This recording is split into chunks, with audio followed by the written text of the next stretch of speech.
로마서 12장 1절에서 2절 말씀 함께 봉독합니다. 시작. 그러므로 형제들아, 내가 하나님의 모든 자비하심으로 너희를 권하노니 너희 몸을 하나님이 기뻐하시는 거룩한 산 제물로 드리라. 이는 너희가 드릴 영적 예배니라. 너희는 이 세대를 본받지 말고 오직 마음을 새롭게 함으로 변화를 받아 하나님의 선하시고 기뻐하시고 온전하신 뜻이 무엇인지 분별하도록 하라. 아멘.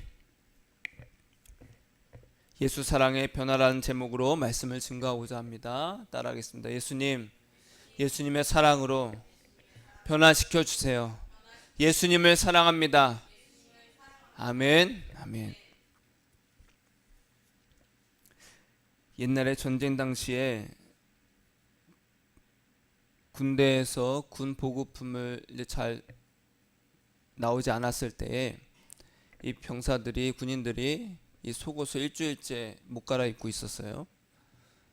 그러자 이제 간부가 그 지쳐있는 병사들에게 이렇게 말했습니다. 너희들에게 좋은 소식과 나쁜 소식이 있다. 좋은 소식은 너희들에게 드디어 새로운 속옷이 보급된다는 것이다. 그러니까 병사들이 막 소리쳤어요. 와, 드디어 속옷을 갈아입을 수 있다. 일주일 만에. 얼마나 찝찝했겠어요. 그러자 간부가 나쁜 소식은 네 옆에 있는 사람과 속옷을 바꿔 입는 것이다. 이해가 되십니까? 내가 입고 있던 속옷이 아니라 옆 사람 거 속옷을 바꿔 입는 것이 새로운 보급이라는 거예요. 끔찍하죠? 네. 여러분, 변화라는 것은 내가 갖고 있었던 것을 다른 것으로 그냥 교체하는 것이 아니라, 제가 예수님께 여쭤봤어요. 예수님, 왜 그리스도인들은 변화를 원하는데 이렇게 변화가 되지 않는 거죠? 도대체 예수님 안에서 변화된 삶, 새로운 삶은 도대체 무엇입니까? 라고 했을 때 예수님께서 저에게 하셨던 말씀은 뭐냐면 1 더하기 1은 2지 1 더하기 1은 0이라고 해서 1에 가까웠다고 네가 좀 좋아졌다 이러지 않는다라는 거예요. 다시 말하면 근사치는 정답이 아니다. 완전히 새로워진다라는 거예요. 완전히 새로워지는 것, 그것이 변화다라는 거예요.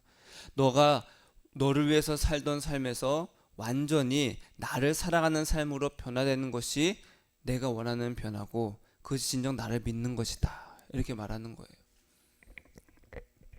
어느 한 고등학교 야구 선수가 야구를 정말 잘하는데 학교 성적이 안 좋은 거예요. 그래서 야구 코치가 너 학교 성적도 안 좋으면은 너 졸업할 수가 없다. 너 야구 더 이상 할 수가 없어. 너 공부 열심히 해야 된다. 시험 성적 잘 받아야 돼. 그러더니 시험을 딱 봤어요. 봤더니 코치가 한숨을 쉬는 거야. 야, 이게 뭐냐? 이게 뭐냐? 저 열심히 했어요. 저번보다 나아졌잖아요. 야, 6, 7에 43이 뭐냐? 아이, 코치님, 43에서 하나만 빼면 42잖아요. 금방 가까워졌죠? 조금만 노력하면 돼요. 이제 하나만 더 하면 되잖아요. 이렇게 말하는 거예요. 여러분, 6, 7에 42입니다. 그렇죠? 43을 썼다고 얘가 가까워졌구나 이러지 않는다라는 거예요. 43은 전혀 다른 답입니다. 42가 완전한 정답이라는 거죠. 그리스도 안에서 우리의 삶은요, 조금 더 나아지는 삶이 아니라, 조금 좋아지는 삶이 아니라 완전히 새로운 변화를 말합니다. 따라하겠습니다. 예수님 안에서 새로워지게 해주세요. 아멘. 오늘 그러한 변화가 무엇인지 저와 여러분이 깨닫기를 축복합니다. 우리는요, 지금 많은 뉴스들이 이제 쏟아내고 있지만 지금 우주여행을 갑니다. 그렇죠? 그저 그냥 달나라에 우주선 이렇게 쏘고 하는 것이 아니라 이제는 개인이 돈을 내면 우주여행을 갈 수 있는 그런 시대가 됐어요. 또 어느 나라에서는요, 이제 배달을요, 지금 이제 대부분 다 오토바이나 이제 개인이 사람들이 하고 있지만, 오늘 미국에서는 배달을 이제 로봇이 합니다. 커피를 시켰어요. 주문을 했어요. 그 주소를 입력하면은 그 안에 이제 그 커피를 넣어 놓습니다. 그러면 그 로봇이 그 경로를 따라서 신호등도 다 지킵니다. 신호등도 지키고요. 횡단보도를 건너고 그 배달하는 곳까지 갑니다. 신기하죠? 신기해요. 이제는 우리가 영화에서만 보던 이제 하늘을 공중을 나는 택시, 드론 택시가 이제는 조금 있으면 상용화가 된다고 합니다. 이제 길 막힐 일이 없겠죠. 지금은 이제 자율주행 자동차가 있지만 아직 완전 자율주행은 안 된다고 해요. 이제 조금 있으면 또 완전 자율주행이 된다고 합니다. 그래서 사람들은 더 이상 운전을 할 필요가 없는 거예요. 차에서 잠을 자거나 개인적인 용무를 볼 수가 있습니다. 이제 챗 GPT라고 많은 사람들이 생성형 AI, 그러니까 끊임없이 많은 데이터를 수집해서 우리의 질문에 많은 양을 대답할 수 있는, 순간적으로 순식간에 우리가 책을 다 찾아서 해야 하는 것들을 그냥 우리가 입력을 하면은 우리에게 답을 해주는 그런 것들이 이제는 우리 생활에 가까이 왔어요. 이제 그림도 AI가 그립니다. 소설도 AI가 써요. 우리는요, 새로운 시대를 마련하고 있고 그런 시대를 살아가고 있습니다. 아직 피부에 와닿지 않을지라도 이미 시대는 그렇게 변화되고 있어요. 이제는 개인이 얼마나 많은 지식을 가졌느냐가 능력이 아니라 얼마나 많은 지식들을, 그 정보를 손쉽게 다루고 융합할 수 있느냐가 개인적인 능력입니다. 학교에서는요, 단순히 창의성이 아니라 그래서 창의 융합을 아이들에게 요구하고 교육하고 있어요. 점차 더 많은 영역에서 AI가 사람들을 그 일을 대신하게 될 것입니다. 그럼 이러한 시대에 우리는요, 어떻게 해야 될까? 어떻게 해야 될까? 우리가 그 모든 것들을 다루는데 능숙해야 될까? 그러면 생활에 좀 더 편리함은 있겠죠.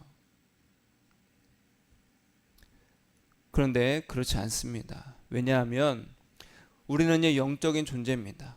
영적인 존재로서 우리의 능력은 예수님과의 관계에 있기 때문에 그 모든 것들을 능숙하게 다뤄야 된다라는 스트레스를 받을 필요가 없습니다. 이제 사람들은요, 더 많은 여유 시간을 갖게 될 거예요. 왜냐하면 사람이 아니라 AI가 모든 것을 다 대체할 것이기 때문에. 그러면 그 여유 시간에 사람들은 무엇을 하게 돼요?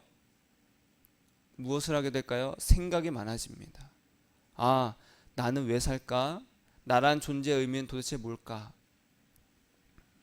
그런 영적인 문제에 부딪히고 이제는 해답을 얻고 싶어 할 겁니다. 그래서 우리는요, 지금 그래왔듯이 예수 동행의 길을 가면 됩니다. 왜냐하면 이 길이 옳기 때문에 그래요. 이 길이 좀 더 나은 삶이 아니라, 다른 사람보다 좀 더 고차원적인 삶이 아니라 이 길이 옳기 때문에 가는 겁니다. 예수님과 관계를 맺고 동행하는 사람을 예수님께서는 최고로 인정하십니다. 그리고 또한 사람들도 그렇게 여기게 될 거예요. 따라하겠습니다. 예수님과 동행하는 것은 옳은 길이다. 옳은 길이에요. 옳기 때문에 하는 것입니다. 오늘 말씀을 통해서 저와 여러분의 삶이 완전히 새로워진 변화, 시대가 변하는 것만큼 나의 삶은 그러면 어떻게 변해야 될까?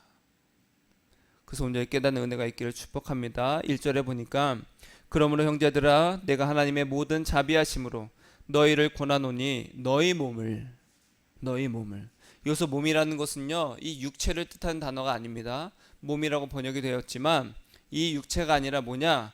내 몸, 생각, 마음, 의지, 능력, 소유, 그 모든 것들을 말합니다. 우리가 그걸 한자로 하면 전인이라고 하죠. 전인. 인간의 모든 것, 너희의 모든 것을 하나님이 기뻐하시는 거룩한 산 제물로 드리라. 이는 너희가 드릴 영적 예배니라. 제물이라는 것은 뭐예요? 신에게 인간이 제사를 지낼 때 바치는 겁니다. 그 제물은 동물이었어요. 동물을 바칠 때 어떻게 해요? 각을 떠서 피를 흘리고 내장을 다 끄집어내고 토막을 냅니다. 그리고 불을 지펴요. 그 제물은 나의 죄를 대신에 전가시켜서 대신 죽는 것을 의미합니다. 하나님, 나는 죄인입니다. 내가 이렇게 죄를 지었어요. 내 죄를 이 거룩한 제물에 다 전가시켜서 이 죄를 다 용서해 주세요. 제물은 죽어야 되는 겁니다. 그러면 우리의 몸을, 우리의 모든 것을 하나님 앞에서 거룩한 산 제물로 드리려면 어떻게 해야 될까? 2절에 보니까 너희는 이 세대를 본받지 말고 오직 마음을 새롭게 함으로 변화를 받아 하나님의 기뻐하시고 선하시고 기뻐하시고 온전하신 뜻이 무엇인지 분별하도록 하라. 이 세대라는 것은요, 따라하겠습니다. 유행, 풍조라고도 말하죠. 본받지 말라는 것은요, 너희의 생활을 이 세상의 온갖 유행에 맞추려고 하지 말아라. 주위의 색깔을 따라서 변화하는 카멜레온과 같이 되지 말아라. 세상과 함께 행하지 말아라. 세상이 네가 무엇이 될 것인지 결정하게 내버려 두지 말아라. 그게 본받지 말라는 뜻입니다. 여러분, 이제는 저 어렸을 때는요, 정보의 홍수라고 했습니다. 왜냐하면 인터넷이 막 발달하고 여기저기서 초고속 인터넷망이 막 깔리는 시대였어요. 그러다 보니까 이제는 정보가 막 쏟아져요. 인터넷에서 이제는 사전을 찾지 않아도 검색이 되고, 많은 백과사전을 들고 다닐 필요 없이, 내가 찾을 필요 없이 인터넷 검색하면 다 나옵니다. 그래서 정보의 홍수라고 그랬어요. 많은 것들이 쏟아집니다. 근데 이제는 그것도 옛말이 되어버렸어요. 이제는 빅데이터라고 합니다. 내가 정보를 찾지 않아도 AI가 알고리즘을 통해서 정보를 알아서 찾아줍니다. 내가 가만히 있어도 내가 좋아할 만한 것들을 막 추천을 해줍니다. 과도하게 쏟아지는 정보 속에서 생각할 틈도 없이 무엇이 진짜인지도 모른 채 우리는 노출이 되고 있고 받아들여지고 있어요. 그래서 요즘에는 뭐가 문제예요? 가짜 뉴스가 문제잖아요. 마치 진짜인 것처럼 마구마구 말합니다. 사람들의 흥미와 사람들의 관심을 이끌 만한 아주 노골적이고 저질스러운 것들을 막 우리에게 노출시켜서 마치 그것이 진짜인 것처럼 우리를 현혹시킵니다. 그래서 이 사회를 병들게 하는 것 중에 가장 중요한 게 지금 가짜뉴스라고 하잖아요. 사람들을 혼동시키는 거예요. 이런 시대의 중요한 능력은 뭘까? 따라하겠습니다. 분별입니다. 분별. 이 정보가 사실인지 아닌지를 분석하고 옳은 것을 구별해낼 수 있어야 된다는 거예요. 어떤 인터넷 기사에서 야 누가 이렇게 했대 라고 한다면 진짜네? 바로 받아들이는 것이 아니라 이것이 진짜인지 어떤 사람이 블로그에서 이런저런 내용을 탁 써놨는데 이것이 진짜인지 아닌지를 내가 다시 분석해보고 또 찾아보고 그것이 진짜인지 아닌지를 내가 분별할 수 있어야 된다는 거예요. 많은 사람들이 사기를 당하는 이유 중에 하나가 이것이 진짜인지 아닌지를 내가 분별하기 전에 그냥 믿어버립니다. 많은 스미싱이라고도 하죠. 보이스피싱. 많은 사람들이 여전히 그것이 많이 알려졌음에도 불구하고 당하는 이유가 뭐예요? 이것이 진짜인지 아닌지를 내가 생각할 틈도 안 주고 마구마구 나를 현혹을 시킵니다. 엄마 나 핸드폰이 물에 빠져서 지금 고장이 나서 통화가 안 돼. 이거 빨리 수리해야 되는데 수리비가 없어. 하면서 문자가 와요. 근데 진짜 전화해볼 땐 전화가 안 돼. 아 그래 그럼 수리비 얼마인데? 나한테 얼마만 보내줘. 그럼 보내게 되죠. 이것이 진짜인지 아닌지를 더 분석하고 더 정확히 구별을 해야 되고 분별을 해야 되는데 그러지 못한다는 거예요. 많은 사람들이 요즘에는 어떻게 합니까? 문자로 부고가 옵니다. 누구누구님께서, 또 내가 아는 사람이야. 누구누구님께서 소천하셨습니다. 장례식장은 여기고 마음을 전할 곳은, 그러니까 부의금을 조의금을 보낼 분은 밑에 이것을 클릭하세요. 그럼 그것을 클릭하게 됩니다. 그럼 나에게 악성 앱이 깔리죠. 그러면서 나의 정보를 다 가져갑니다. 그리고 나서 나에게 다시 역으로 이제 공격을 하죠. 나의 돈을 빼앗기 위해서, 나에게 손해를 주기 위해서. 여러분, 눈에 보이는 정보를 분별하는 것은 굉장히 중요합니다. 이 세상을 살아가는데 매우 중요해요. 그런데 더 중요한 것이 있습니다.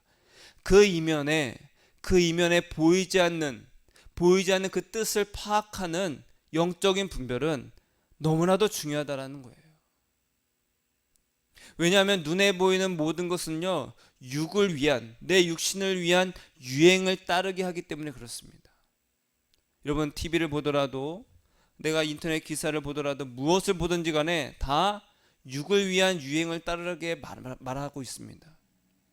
그래서 오늘 12장 2절에서는요, 너희는 이 세대의 정보를 그대로 받아들여서 너희를 주장하도록 내던지지 말고 하나님의 뜻이 무엇인지 아는 새로운 마음으로 변화되어야 된다 라고 말하고 있어요.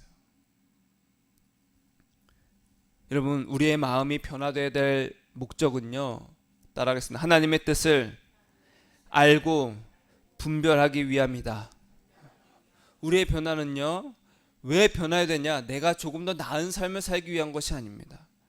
내가 좀 더 윤택하고 내가 좀 더 행복하기 위해서 변화되어야 되는 것이 아니라 하나님의 뜻이 진짜 무엇인지를 분별하고 알기 위해서 변화되어야 된다는 거예요. 여러분, 하나님은 언제나 동일하십니다. 창세기에서 나오는 하나님과 지금의 하나님은 동일하세요.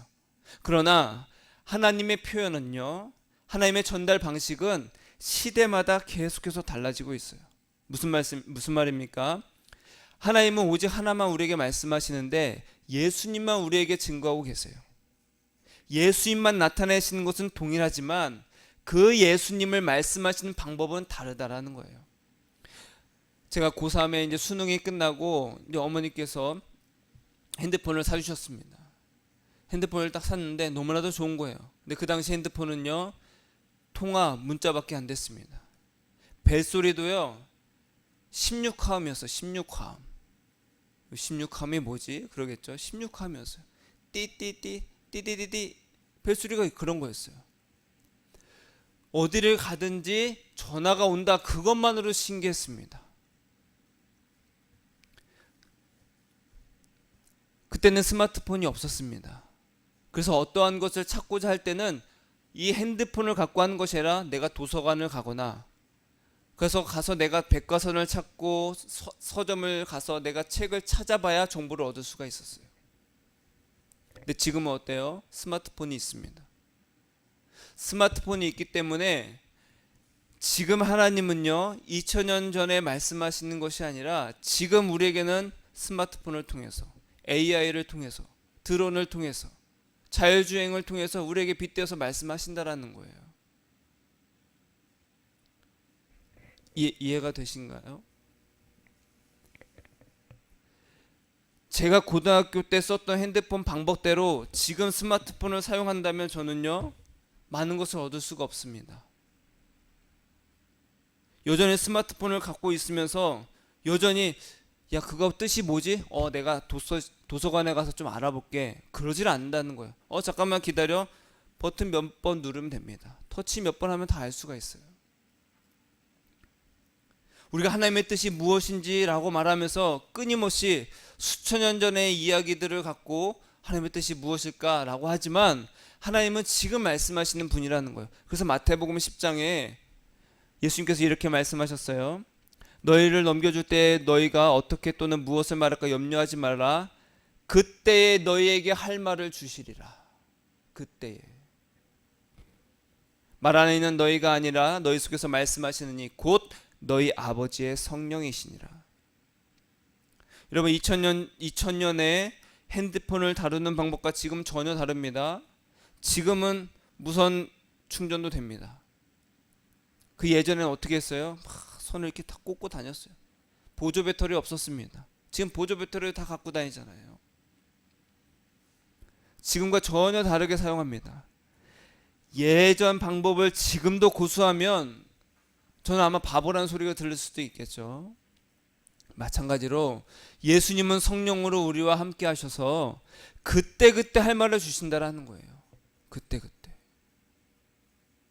그 말씀은 성경을 통해서, 우리에게 주신 성경을 통해서 우리가 또한 이것이 진짜인지 아닌지를 분별할 수 있는 거고,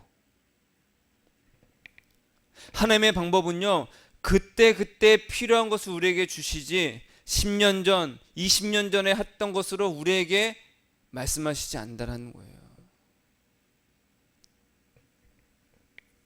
왜냐? 하나님은 지금 일하시는 하나님이시기 때문에 그래요. 그래서 내가 미리 계획하고 근심하는 것들은 이루어지지 않고 전혀 생각하지 못한 일들을 하신다라는 거예요. 그럼 이런 일들을 경험하려면 어떻게 됩니까? 내 생각을 내려놓아야 돼요. 내 생각을. 왜냐하면 우리는 예수님을 위해서 존재하기 때문에 그렇습니다. 따라하겠습니다. 나는 예수님을 위해 존재한다. 여러분들이 믿든 믿지 않든 그것은 사실입니다. 모든 만물은 예수님을 위해서 창조되었고 예수님으로 말미암아 창조되었다.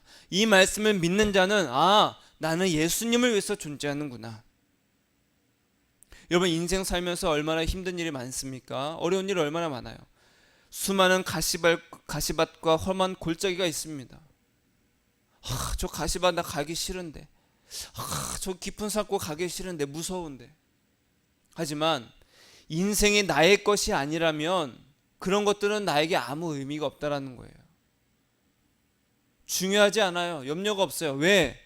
내 인생이 내 것이 아니니까 예수님이 가시밭 없앨 것 같으면 없애실 거고, 그 가시밭 위에 무언가 딱딱한 것을 내 발이 다치지 않게 무엇인가를 덮으실 거면 또 그렇게 하실 거고,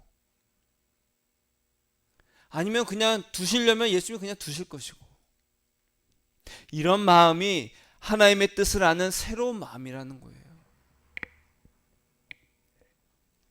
여러분, 인생이 힘든 이유는요, 나를 보기 때문에 그렇습니다. 나를 보기 때문에. 왜? 나를 위해서는, 내가 행복하기 위해서는 이 가시밭이 있어야 돼요? 없어야 돼요? 없어야 됩니다. 어떻게든 내가 뛰어넘어야 됩니다. 왜? 가시에 찔리기 싫거든요. 피를 보기 싫거든요. 내가 아프거든요. 내가 행복하고 내가 기쁘기 위해서는 이 가시밭을 내가 어떻게든 극복을 해야 됩니다. 끊임없이 나를 위한 인생을 살라고 말하는 것이 바로 이 세대라는 거예요. 너를 위해서는 그 가시밭 네가 뛰어넘어야 돼. 그 위에 그냥 시멘트 발라버려. 그 이면엔 뭐예요? 너에게서 예수만 나는 빼낼 것이다 라는 마귀의 전략이 있다라는 거예요. 여러분, 이 세대는 그렇습니다. 우리에게서 예수만 빼내려고 그 어떠한 것도 다 동원해서 우리를 현혹시킨다라는 거예요. 어느 누가 싫어하겠습니까? 너를 위해서 살아라. 누가 싫어하겠어요? 네가 행복해야 돼. 맞아요. 네가 기뻐야 되지. 맞아요. 누가 싫어하겠습니까? 왜 그래요? 우리에게서 예수님만 빼내려고 한다는 거예요.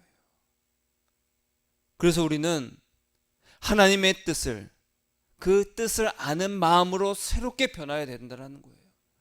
이것은 마귀의 전략이구나. 나에게서 예수를 빼내려고 하는 마귀의 속임수구나. 그것을 분별할 수 있는 새로운 마음을 가져야 된다는 거예요. 그럼 어떻게 해야 될까?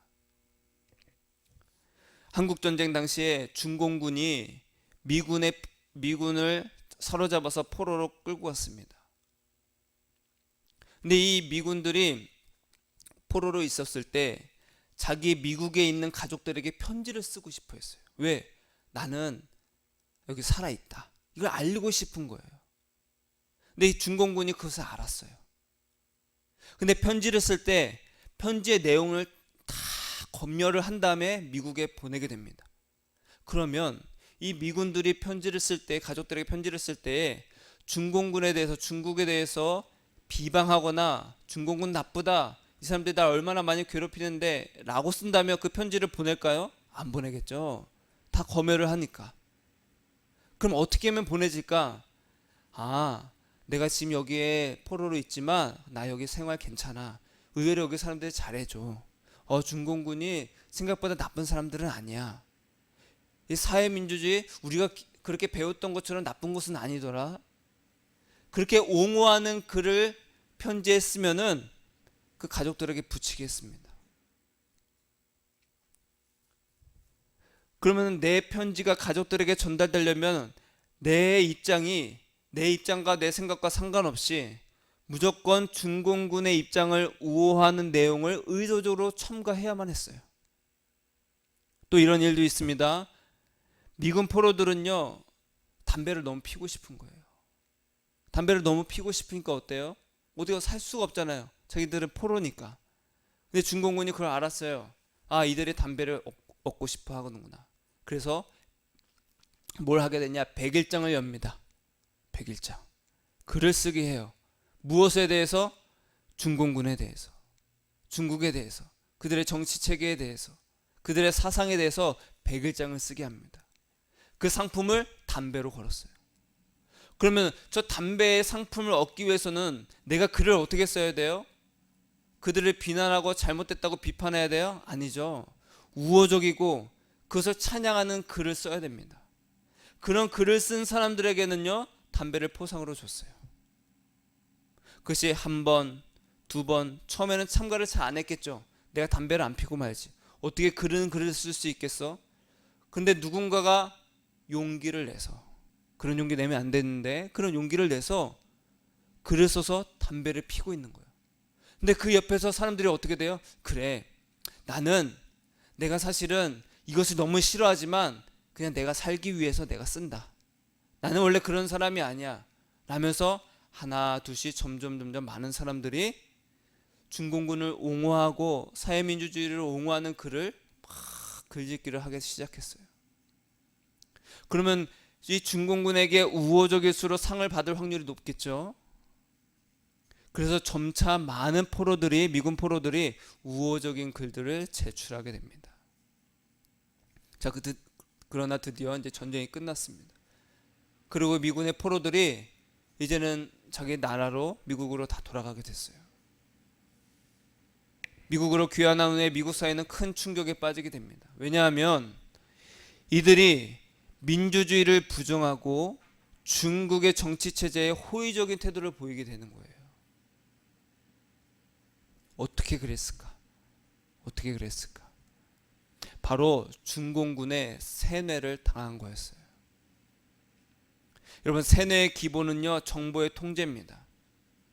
72시간 동안 한 가지 정보에만 노출이 되면요, 그리고 다른 정보가 주어지지 않는다면 그 정보의 세뇌가 된다고 합니다. 사람의 심리상. 실제로 지금도 많은 이단들이 사람들을 수개월 동안 몇 가지 교리를 가르치고 외우게 합니다. 그리고 나서 그 교육을 수료하면요, 성대한 수료식을 열게 하고 그 다음에 일부는 상금을 주기도 합니다. 왜 이단에서, 저 잘못된 이단에서 왜 사람들이 빠져나오지 못할까라고 우리는 질문을 하지만 그들에게는 잘못된 정보만 계속해서 주입하는 그 교육 때문에 다른 생각을 하지 못하게 한다는 거예요. 왜 포로들이 자신들의 본국으로 돌아갔음에도 불구하고 자신들을 포로로 잡았던 그 중국의 정치 체제를 옹호했을까? 다른 정보는 통제하고 한 가지 생각만 주입을 하면 어느새 자기는 그것이 옳다고 여기게 된다는 거예요. 여러분, 세뇌는요, 의외로 우리 사회에서 많이 쓰이고 있습니다. 대표적인 뭐가 있어요? 리뷰 이벤트. 여러분, 우리가 상품을 사고 어느 식당에 가서 리뷰를 남기면 음료수를 준다고, 포인트를 준다고 우리에게 안내를 해줍니다. 그러면요, 우리는요, 그 상품을 받았을 때 그 몇 포인트를 받기 위해서 리뷰를 쓸 때 뭐라고 써요? 이거 다시는 사지 않겠다, 이런 리뷰 안 씁니다. 아, 이거 써보니까 정말 가성비가 좋고 가심비가 좋고 다음에 또 살 것 같아요 하면은 나에게 1000포인트 이렇게 줍니다. 옹호하는 글을 쓸 수밖에 없어요. 그리고 심지어 그 리뷰들 중에서도 우수한 리뷰어에게는 더 많은 포인트를 준다라고 하면요, 더 좋은 글을 쓸 수밖에 없죠. 저도 그랬습니다. 조금 마음에 안 드는 부분이 있을지라도 그 포인트를 받기 위해서 그 리뷰를 쓰는 거예요.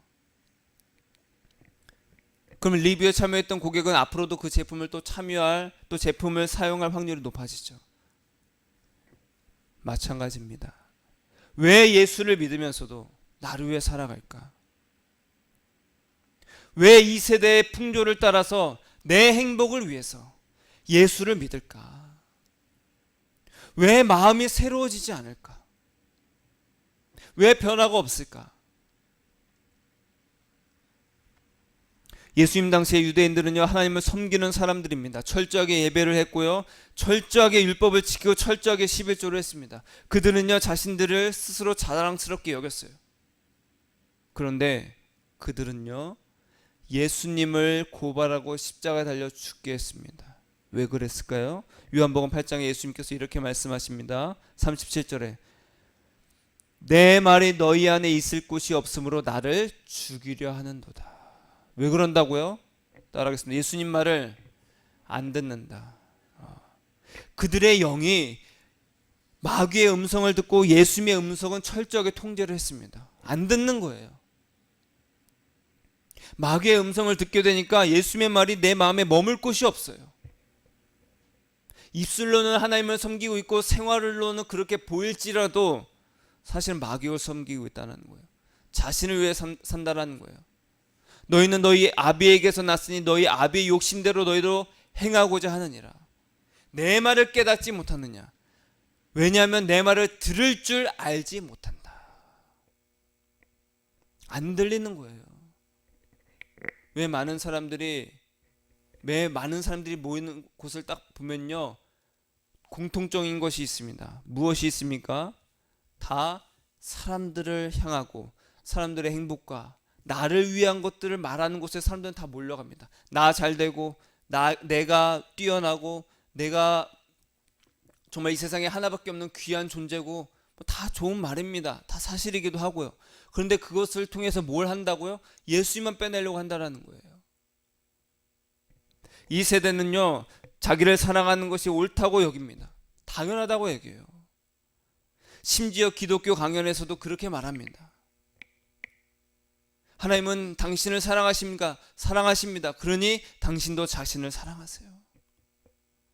모든 유명 강연들은 다 자기 사랑을 외칩니다. 이게 마귀의 욕심이라는 거예요. 이런 정보는요, 예수님을 사랑하라는 것이 옳다는 정보를 듣지 못하게 해요. 알아요, 목사님. 예수님 사랑해요. 당연히 알죠. 근데 일단 내가 행복해야 되죠. 일단 먹고 살아야 되잖아요. 신앙생활은요, 자기 만족이나 자기 사랑을 위한 것이 아닙니다. 예수님을 사랑하는 것이에요. 그것은 내가 조금 더 나은 삶을 위한 것이 아니라 그것이 옳기 때문에 하는 것입니다. 교회는요, 예수님을 사랑하는 곳이에요. 사람을 위한 곳이 교회가 아니라는 거예요. 이것을 우리가 분별해야 됩니다. 예수님을 어떻게 사랑해야 됩니까? 여러분은 여러분 자신을 어떻게 사랑하고 있어요? 여러분 자신을 사랑하기 위해서 무엇을 하고 있냐는 거예요. 우리는 눈을 뜨고 눈을 감아도 나를 위한 생각, 나를 위한 것들을 계속해서 찾습니다. 내가 좋아하는 것들, 내가 만족하는 것들, 나에게 기쁨을 주는 것들을 끊임없이 생각을 합니다. 이거 사면 내가 좋을 텐데, 이거 가지면 내가 좋을 텐데, 그거 먹으면 내가 좋을 텐데. 마찬가지입니다. 예수님을 많이 생각하고 예수님을 사랑합니다를 고백해야 된다는 거예요. 예수님을 사랑하는 것은 다른 길이 없습니다. 예수님을 그냥 사랑해야 되는 거예요. 예수님을 많이 생각해야 되는 거예요. 끊임없이 우리에게 나를 사랑하라는, 끊임없이 막 나를 세뇌하고 나로 하여금 예수님을 사랑하는 그 모든 것들을 통제해버리고 나만을 위해서 살려고 하는 그 말들을 내가 이제 닫고, 난 예수님만 사랑할래. 난 예수님밖에 없어. 고백하고 무엇을 하든 무엇을 보든지 예수님을 생각해야 사랑할 수 있다는 거예요. 그래서 잠언서 18장 17절에 이렇게 말합니다. 나를 사랑하는 자들이 나의 사랑을 입으며 나를 간절히 찾는 자들이 나를 만날 것이다. 예수님을 간절히 찾아야만 예수님을 사랑할 수가 있어요. 예수님을 사랑해야지만 예수님의 사랑을 입을 수가 있습니다. 여러분, 어떤 생각하고 사십니까? 어떤 말을 받아들이고 있냐는 거예요. 저도 마찬가지입니다. 많은 것들을, 나를 위한 것들을, 정보들이 막 쏟아집니다. 그래도 예수님 나 사랑합니다. 나 예수님만 사랑할래요. 그것들이 내 마음에 머물 곳이 없게 만들어 버립니다.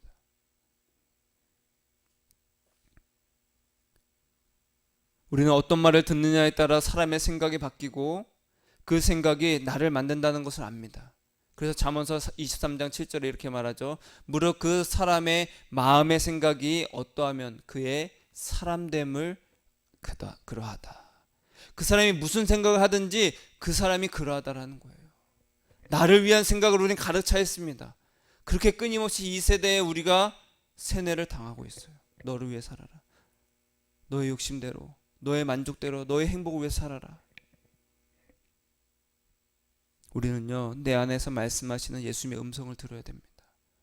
아들아, 나를 좀 봐주지 않겠냐? 아들아, 나와 동행하지 않겠냐? 그래야 인생은 예수님의 것임을 알고 예수님과 동행할 수 있다라는 거예요. 지금은 마귀 욕심대로 살다가 천국 가서 예수님의 음성 듣겠다? 그럴 수가 없습니다.